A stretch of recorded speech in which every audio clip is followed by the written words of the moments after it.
Hello and welcome. This is Matthias from University of Bonn. Now I'm going to show or to demonstrate our Wireshark plugin for IDN, for the ILDA Digital Network.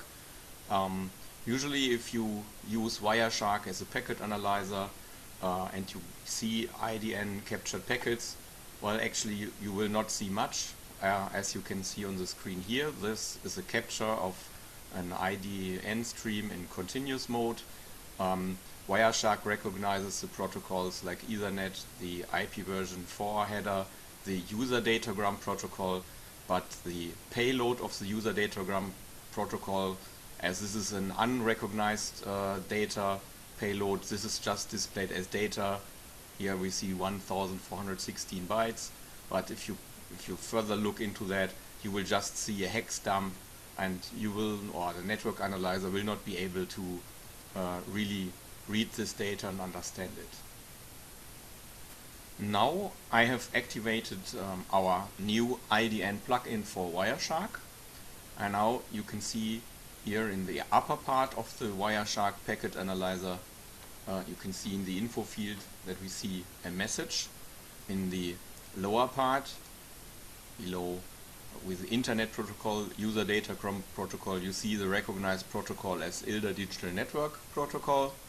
You can open up and further look into the packets. You can see the IDN header, for example, looking at the sequence counter. Then we see the channel message header with a timestamp, and now we are able to analyze these packets. For example, check if everything is okay. That means the IDN messages have an increasing sequence counter, like we can see here now, the sequence counter increasing. Also the timestamp is increasing in steps of 1000 microseconds.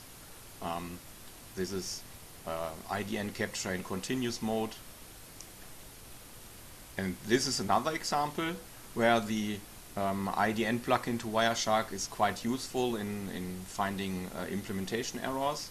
So this is a Linux version of the driver where there is a certain mistake, which could be pretty difficult to find that.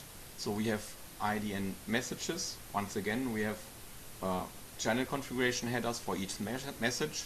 Now we look into the IDN header, and you see the sequence counter is correctly incrementing 14, 15, 16, 17 and so on. But if we dig a little bit deeper into the channel message header and have a look at the timestamp, then we see that the sequence counter is increasing, but the timestamp, due to an error in the timing implementation, is fixed to 0, and this leads to a non-working IDN. So this is a clue for the programmer to correct this error on the timestamp, and after we have done that, it's just for demonstration purposes, it's working, of course.